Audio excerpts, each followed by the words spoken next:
빨리 여기다가 집을 사놔야 될 것 같아요. 얼마나 오를지 모르겠어. 저는 고등부 원장 전유리입니다. 오늘 이제 중등 수학이 궁금하셔가지고 이렇게 오셨을 텐데 상훈 원장님이 이야기하기 전에 저는 약간의 좀 큰 그림을 그려드리려고 이렇게 나왔습니다. 짧게 하고 저는 마치도록 하겠습니다. 저 용인 지역에 집값이, 땅값이 제일 많이 오르고 있어요. 그쵸? 그래서 용인 지역에 인구가 이렇게 몰리고 있는 이유가 뭘까? 물론 다양한 이유가 있겠죠. 그런데 제가 이제 용인 외대부고 팀장을 맡으면서 느꼈던 거는 오히려 대치동에서 용인으로 이사를 오는 사람이 되게 많더라고요. 이유는 용인 외대부고 보내려고. 일단 그러니까 양질의 친구들이 오다 보니까 우수한 인재들이 이렇게 유입이 되다 보니까 당연히 누가 가만히 있지 않아요. 학원이 가만히 있지 않죠. 대치동에 있는 학원이 들어오기 시작해요. 용인이든 분당이든. 그러면서 애들을 교육을 시킵니다. 강사진들이 다 서울대 스카이 출신이에요. 대치동에서 엄청나게 대형 강의 아니면은 잘하는 아이들을 많이 훈련을 시켰던 강사들이 와서 아이들을 교육을 시켜요. 그러면 주변에 있던 그냥 공부에 관심이 없었던 아이들도 해야 되나 보다 이러면서 그 아이들도 공부에 관심을 가지기 시작합니다. 그냥 반에서 한 5명 정도 수학 선행을 했던 분위기에서 이제는 선행을 하지 않으면 안 되는 분위기로 점점 용인이 업그레이드 되어가고 있어요. 그러면서 인구가 점점 더 몰리고 아이들은 더 교육에 관심을 갖게 되고 엄마들도 더 교육에 관심을 갖게 되고 그러다 보니까 이번에 수능 만점자 11명 중에 서천고 다 서울 여기 이제 자사고 충남 공주가 있는데 그중 하나에 용인시 서천고 아이가 수능 만점을 받았어요. 물론 재수생이긴 하지만 그만큼 용인의 위상이 점점 올라가고 있어요. 무서울 정도예요. 빨리 여기다가 집을 사놔야 될 것 같아요. 얼마나 오를지 모르겠어. 이렇게 용인 지역의 인재들이 이제 두각을 나타내기 시작하고 심지어 서울대 의대 명단이 이제 거의 올라오거든요. 140명 중에 지금 86명 정도가 확보가 됐는데 거기에도 용인 지역의 보정고가 이렇게 한 명이 입학을 했어요. 점점 이렇게 용인 지역의 교육열과 학구열이 올라가고 있습니다. 대비해야 돼요. 이렇게 교육열이 올라간다는 거는 시험이 점점 어려워진다는 거예요. 고등학교 가면은.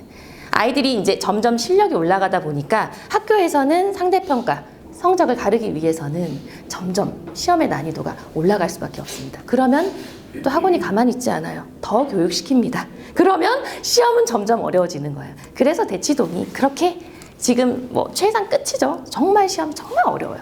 그런데 용인도 이제 보라고도, 서천고도, 신갈고도 점점 고등학교 시험 문제는 난이도가 올라갈 거예요. 거기에 대비를 하셔야 됩니다. 자, 여기는 경기도 중학교 통틀어서 성취도 탑 5 구가 나와 있어요. 그런데 용인이 두 구나 있어요. 분당은 일단 성남시 분당구 하나거든요. 2위가 용인 수지구고 그 다음 4위가 영통구고 5위에 용인시 기흥구가 자리 잡고 있어요.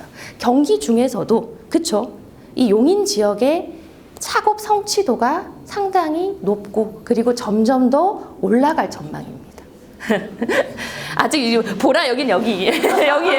좀 더 분발하셔야 돼요. 보라주 그렇죠? 그래서 이런 이제 수지 쪽은 여기 있구나. 그래서 기흥 쪽에서도 차이가 있지만 보라중도 점점 보라고의 입결이 좋아짐과 동시에 보라중도 아마 공부하는 아이들이 점점 늘어날 것으로 보입니다. 그리고 저희 대치수학학원이 이제 들어왔어요. 곧 머지않아 보라중의 성적, 보라고의 성적이 엄청나게 이쪽으로 올라갈 겁니다. 아셨죠? 자, 그래서 인사가 늦었는데요. 저는 이제 원장님이 설명을 해줬듯이 여기에서 이제 고등부 예비고일을 맡아서 지금 아이들을 이끌어가고 있고 보라고의 성적을 내기 위해서 보라고 반을 전담해서 이렇게 꾸려가고 있습니다. 자, 이 사진은 제가 왜 준비를 했냐면은 제가 이 학원에 와서 굉장히 많은 부분을 배웠어요. 뭐냐면 아이들이 다른 학원에서 영통이나 다른 지역에서 한 성취도가 그렇게 좋지 않았던 아이들이 이 학원만 오면은 그냥 100점이 바로 나오는 거예요. 그러니까 50점도 안 되는 성적이었다가 이 학원으로 옮긴과 동시에 성적이 100점이 연속으로 2번이나 나와. 이게 제 입장에서는 너무 신기한 거예요. 도대체 어떤 요인이 이 아이를 50점도 안 되고 어디에 숨어 있었던 걸까? 그게 너무 궁금해서 계속 이제 1년 동안 아이들을 지켜보면서 그리고 원장님이 그다음에 선생님들이 아이들을 지도하는 걸 보고 어떤 부분에서 성적이 올라갔는지를 연구를 해봤어요. 근데 그게 뭐냐면은 이 대치 수학 학원에서 아이들의 잠재력을 끌어줄 수 있는 그 최상의 방법이 너 너무 잘한다. 너 정말 잘할 수 있다. 이런 자신감을 심어주니까 아이들은 선생님의 관심과 기대와 그리고 또 사랑을 받으니까 더 잘하고 싶어. 더 잘하게 되고 그리고 좀 더 열심히 하게 되고 그런 것들이 선순환을 일으키면서 결과적으로는 성적으로 나오더라고요. 그래서 저는 이렇게 가면을 쓴 것처럼 평소에는 그래도 좀 이렇게 부끄럽고 이렇지만 이 마스크를 쓰면은 돌변하는 이런 마스크의 주인공처럼 이 아이들도 수학 자신감으로 장착을 해서 이렇게 그 전까지는 조금 저 수학 좀 자신 없어요. 이렇게 했다가도 이 수학 자신감을 입혀줌으로 인해서 아이들이 수학에 있어서만큼은 점수로 이렇게 성과로 저는 항상 기대를 하고 있습니다. 이게 저의 자신감을 올려줄 수 있는 새 요인이에요.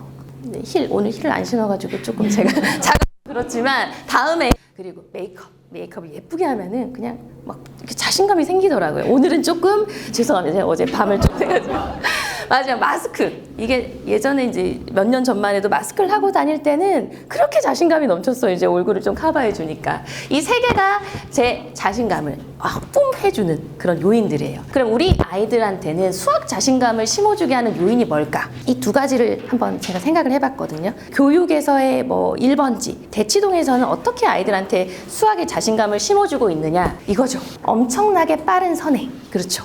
얘네들은 그냥 초5세부터 역류를 달리기 시작해가지고 동시에 이제 사고력 수학으로 시작해서 황소 수학, 그렇죠. 뭐 7세 고시 이런 얘기도 요새 돌고 다니는데 영어랑 수학이랑 국어는 거의 초등학교 때 그냥 수능을 칠 수 있을 정도로 준비를 시킵니다. 그래서 얘네들은 자신감은 넘쳐요. 그리고 내적 동기, 수학 자신감을 키워주는 게 중요해요. 그게 선행이 될 수도 있고 남들보다 빠른 선행일 수도 있고 그리고 잘한다는 그리고 칭찬 자신감일 수도 있어요. 그게 선순환을 일으키면서 아이의 성적은 반드시 오르게 되어 있습니다. 이제 큰 그림을 그려드렸으니까 조금 더 디테일한 수학에 대한 내용은 상은 원장님이랑 얘기 나누셨으면 좋겠습니다. 다음 보라고 설명할 때는 제가 이렇게 힐을 신고 나타나도록 하겠습니다. 감사합니다.